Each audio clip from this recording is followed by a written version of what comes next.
All right, let's dive into this. Ryan Holiday's Discipline is Destiny. This book, it's amazing. All these stories about self-control and how it leads to massive success. Yeah, it really makes you think. It does. Like, how are those small, everyday choices we make Yeah. connected to these huge outcomes in our lives? We're going to uncover all that. It's fascinating how we often think of discipline as this, like, Yes. superpower Great. that only some people have. Exactly. But Holiday breaks it down, and it suddenly feels Yeah. achievable for anyone. For everyone. Yeah. And one of the things that really struck me was how he totally reframes the whole idea of discipline. Like, we usually think of it as, Like willpower. yeah, willpower, like Yeah. gritting your teeth and just pushing through. Right, just forcing it, But he dives into this ancient Greek concept of temperance. which is way more interesting. It is. And he uses this analogy of a charioteer, which I just loved. Oh, yeah, that's a powerful image. It is. So imagine, you're in this race. Mm-hmm. You got these powerful horses. Representing, like, our impulses and desires. Yes, all those urges. Right. But it's not about brute force. It's about skill. Exactly. Guiding that energy, controlling those horses To to win the race. win the race, exactly. Achieve those goals. It Yeah. just makes so much sense. Like all those times you hit the snooze button instead okay. of getting up for that run. Or scrolling through social media when you should be working. Exactly. That's the charioteer losing control. Totally. But when you resist those urges, Yeah. you make that conscious choice, you stick to the plan. You are mastering those horses. You are. That's temperance in action. It is. And that's what I think people miss.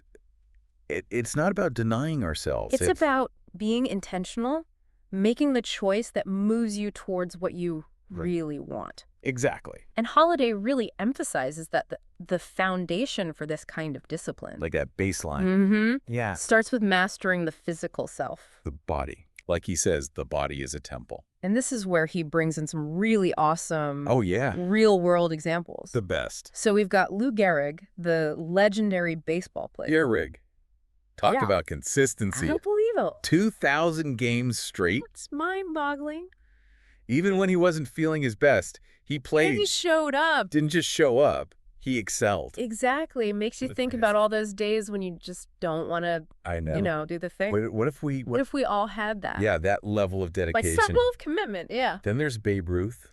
Oh, yeah, another legend. So much talent.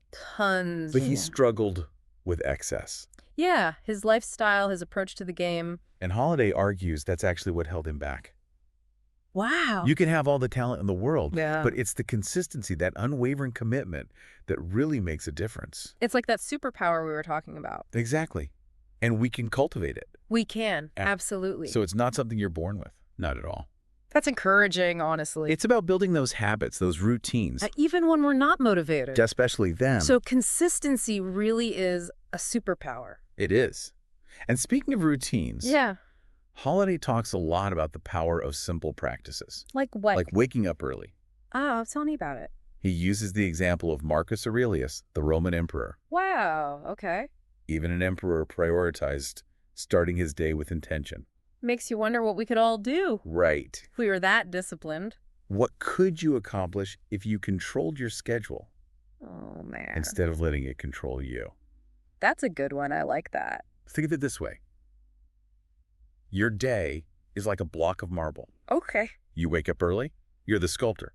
You get to. You shape it Yeah. according to your vision. But you sleep in. Someone else is chipping away at your time. You lose control. Less control over your masterpiece. I love that analogy. It's powerful, right? It is. It's about taking ownership of our time. Even in those small moments. Like the start of the day. Exactly. And Holiday takes this even further with this idea of sweating the small stuff. Oh, yeah. He uses John Wooden as an example. The legendary basketball coach. Yeah. He taught his players, Who were already amazing, best in the nation. to put on their socks and shoes properly. Sounds a little extreme, right? It does. But why? He understood neglecting the smallest details could lead to Yeah. bigger problems down the line. Like how? Wrinkle in a sock, blister, affects performance. Oh, I see. Could even lead to injury. So it's not about being, Obsessive. yeah? It's about recognizing those tiny details Can have a huge impact. on your success. What are some things listeners might be overlooking? It can be anything. Organizing your notes for a project, Mm. sticking to a writing routine. even just for a few minutes each day. Exactly. It all adds up. It's like building a house. You need that strong foundation. Yes. Those small acts of discipline are the bricks and mortar holding it all together. Exactly. And once you've mastered that, Those foundational elements. you can start to build something truly amazing. Then you move from the physical discipline to the mental. Controlling your thoughts, your emotions, reactions. All the inner stuff. And who better to illustrate this than Queen Elizabeth II? Oh, she was a master of this. Talk about pressure, constantly in the public eye, Crises left and right. and yet always so composed. She embodies that keep calm and carry on spirit. Totally.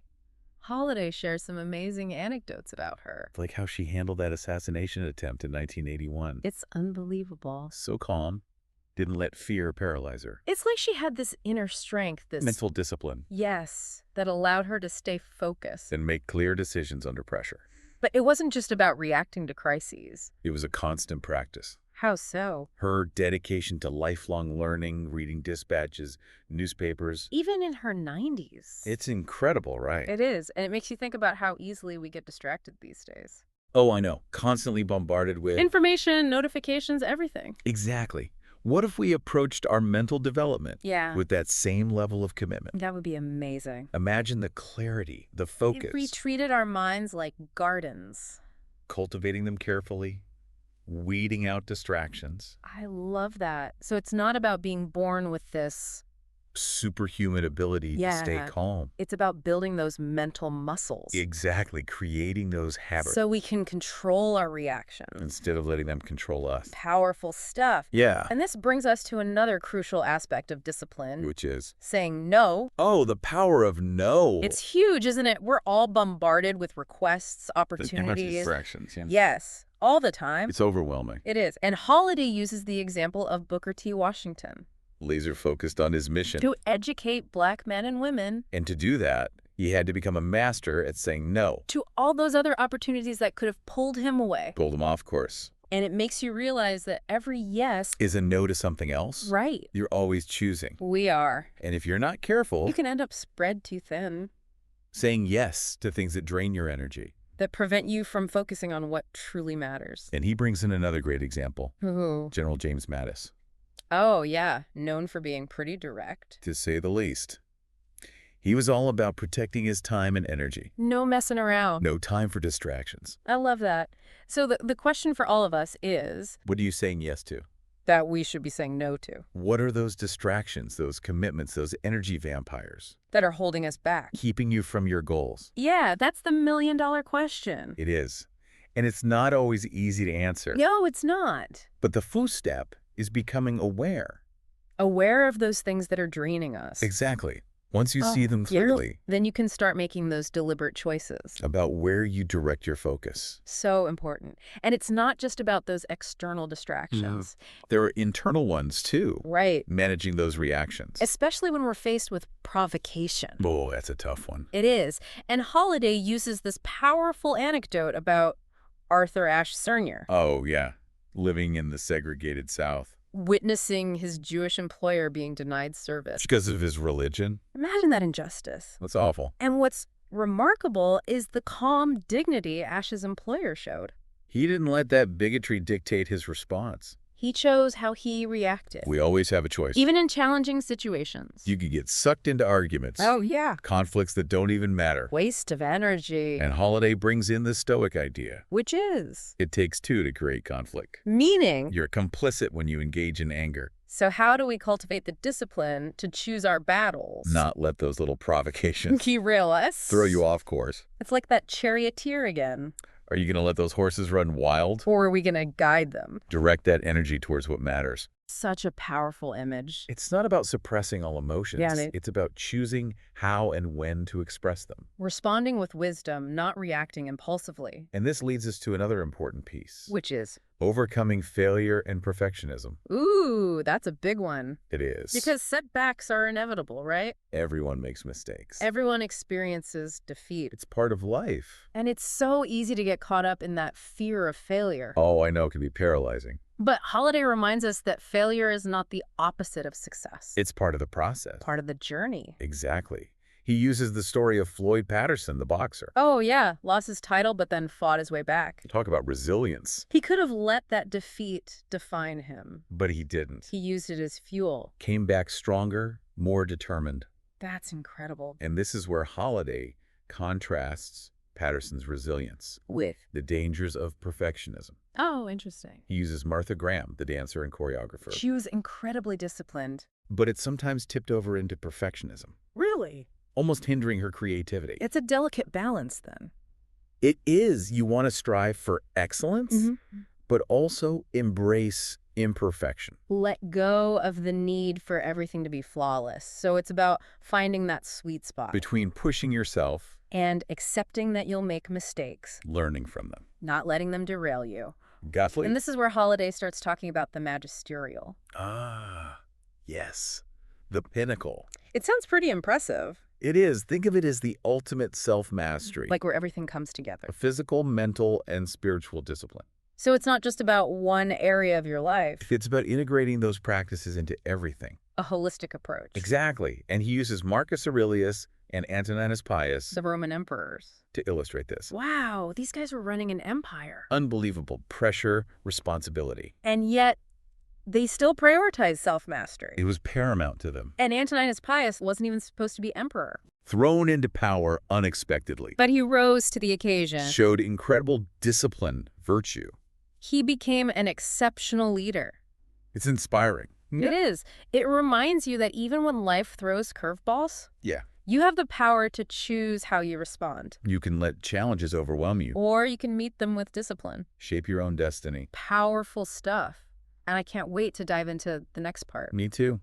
We'll see how this individual discipline ripples outward. Affecting not just us, but others too. Exactly. It's bigger than just ourselves. It makes you think about the potential we all have to be positive forces. Absolutely. Stay tuned for that. We'll be right back. So it's amazing how our own self-control can impact others around us. It's true. We often think about discipline as this, Personal thing. like an inner battle. But Holiday says it's bigger than that. It is. When we practice self-control, It benefits others. it inspires them to do the same. We become examples. Living examples of what's possible. So it's like, be the change, but with discipline. Exactly. Showing, not just telling. But how does that actually work, you know? He uses all sorts of examples, some big, some small. Queen Elizabeth's response to the London bombings. Oh, wow, yeah. Tragedy, fear everywhere. And she remained the symbol of strength. Sent a message to the whole nation. Her composure was incredible. It makes you think about how you handle tough times. Do you let fear take over, or? Stay calm. Set an example. It's powerful. Our actions speak louder than words. And it's not just about big crises. It's everyday moments. Where we choose discipline. Set the tone for those around us. Like Holiday's story about General Mattis, Taking over guard duty from a soldier. who had a family waiting. Leading by example, not just giving orders. Putting others' needs before his own. Humility. Service. It's about contributing to something bigger. Making choices that benefit everyone. Inspiring others to be better. And it makes you think about those people in your life. Who embody that? Who are those disciplined leaders for you?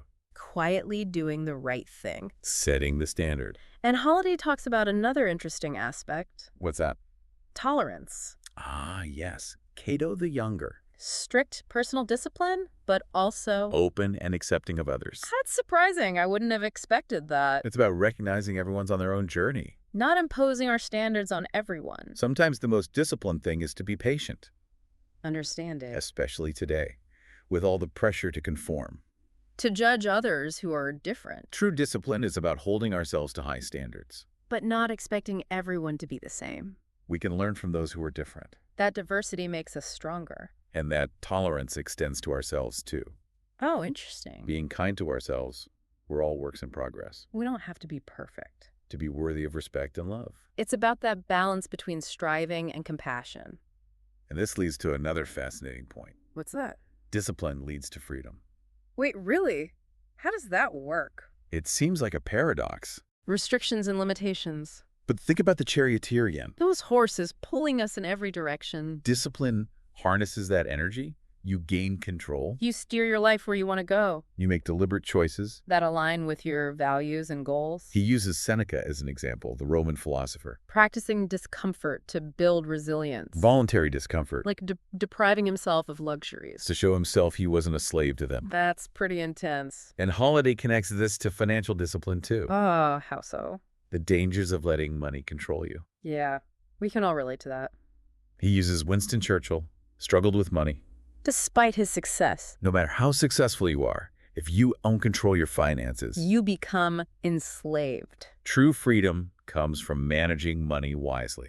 Using it as a tool, not letting it rule you. And it's not just about money, it's about constantly learning. Growing, becoming better. Queen Elizabeth, always adapting and evolving. Even in her 90s, Lifelong learning, it's so easy to get complacent. especially when you've achieved some success. True discipline is about embracing change. Always looking to grow and evolve. It's a journey, not a destination. Refining our habits, our mindset, our actions. Doing our best, even when it's tough. And Holiday tells this story about Jimmy Carter. Oh yeah, the interview with Admiral Rickover. Did you do your best at the Naval Academy? And Carter, proud of his ranking, had to admit, He hadn't always given it his all. that question, why not, stuck with him. We always have a choice. To give our best or hold back. Discipline is about pushing ourselves, Stepping outside our comfort zones. striving for excellence. Bringing that same commitment to everything we do. From work to relationships to everyday tasks. Recognizing that every moment is an opportunity. To practice discipline, to refine our character. To make an impact on the world. And this brings us back to the power of example. Yeah, how do we become those shining beacons of discipline? Holiday says it's not about grand gestures. Or being perfect? It's about small, consistent actions. Like Mattis taking over guard duty. Showing, not telling. Walking the walk. And it's about humility, too. Recognizing we're not infallible. We'll make mistakes. True discipline is about owning those mistakes. Learning from them, moving forward. Showing others it's okay to be vulnerable. To not have all the answers. To be a work in progress. And this leads to a discussion about power. Oh, interesting. How discipline helps us navigate the challenges of power. Like George Washington, known for his self-control. Managing his emotions, responding to criticism calmly. He didn't let power go to his head. He understood leadership requires discipline. Making decisions based on reason, not ego. And it's interesting, Washington wasn't naturally stoic.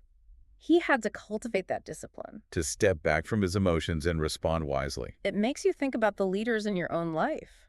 Are they leading with discipline, integrity, service? And Holiday takes this even further, discipline leading to A willingness to relinquish power. give up power. He's a Cincinnatus, the Roman statesman, Who is given dictatorial powers, to save the Republic but then willingly step down. once the crisis had passed. That's incredible, true selflessness. Understanding power isn't the goal. It's a means to serve. Using power wisely, resisting the temptation to cling to it. Stepping aside when it's time. It's about legacy, making a lasting impact. Not just personal success, but contributing to something bigger. Making a difference that outlasts us. And it doesn't have to be some grand gesture. They can be simple things. Mentoring someone, sharing your knowledge. Making those consistent choices that show your commitment. To discipline, to integrity, to making the world better. So as we head into the final part of this deep dive, Yes. I'm curious to see how we can apply all this How do we take these inspiring examples? and actually put them into practice in our own lives. Well, luckily, Holiday doesn't just leave us with grand ideas He gives us practical strategies. for building discipline. That's what we'll explore next.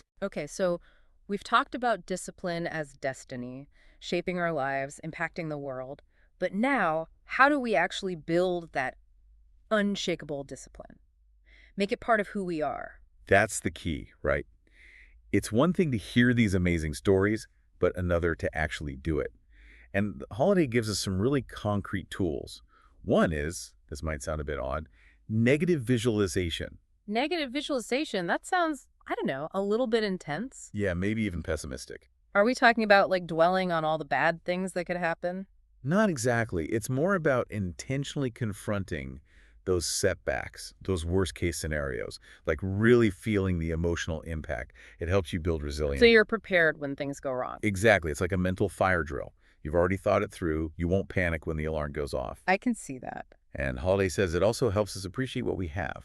To be more grateful. By imagining losing something, we value it more in the present. It's so easy to take things for granted, you know? Negative visualization helps with that. It's like a reminder that things can change. In an instant. We shouldn't waste time on trivial stuff. Or let fear control us. It reminds me of that Stoic idea. Memento mori. Reflecting on our own mortality. Yeah, it's a wake-up call. Our time is precious. We shouldn't squander it. And acknowledging that life is finite, actually fuels our discipline. It makes us focus on what matters. Live with intention. This can even help us make better decisions, right? Absolutely. By considering those downsides, you make more informed choices. Not just reacting impulsively. You think long-term, weigh the consequences. It's not just imagining. It's also about preparing. Having a plan B. A backup if things go wrong. Anticipating challenges, adapting when things change. It's not just about external challenges either, right? No, it's also about those internal battles. Those moments of weakness, those temptations. Building those mental muscles. Developing strategies. To manage emotions, resist urges, stay focused. Holiday uses the example of Beethoven. Incredible ability to block out distractions. No. Just completely immerse himself in his work. His genius wasn't just inspiration, it was discipline. Putting in the hours, honing his craft. No matter how talented you are, discipline is essential. It's about showing up, doing the work.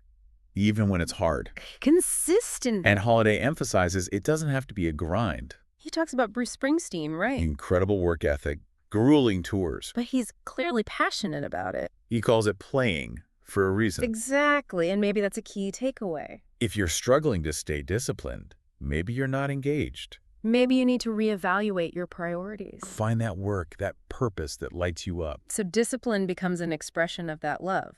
Not just a chore. It's about aligning your actions with your passions. And remember, it's not about perfection. It's about progress. Those small, consistent choices, they add up over time. Embrace the process, the ups and downs. Learn and grow from the setbacks. Surround yourself with inspiration. Holiday gives us all these amazing stories. Philosophers, leaders, showing us these principles in action. It's a roadmap, not just a destination. It's up to us to find those sources of inspiration, those mentors. That resonate with us. That fuel our own journey. And if discipline is destiny, what choices will you make? We hope this deep dive has given you some valuable insights. Some practical strategies to build that unshakable discipline. Remember, it's those small choices, those little moments. They can transform your life. Take action, start small, embrace the journey. You're not alone in this. We're all striving to be our best. One discipline choice at a time. Thanks for joining us on this deep dive into Discipline is Destiny. It's been a pleasure exploring these ideas with you.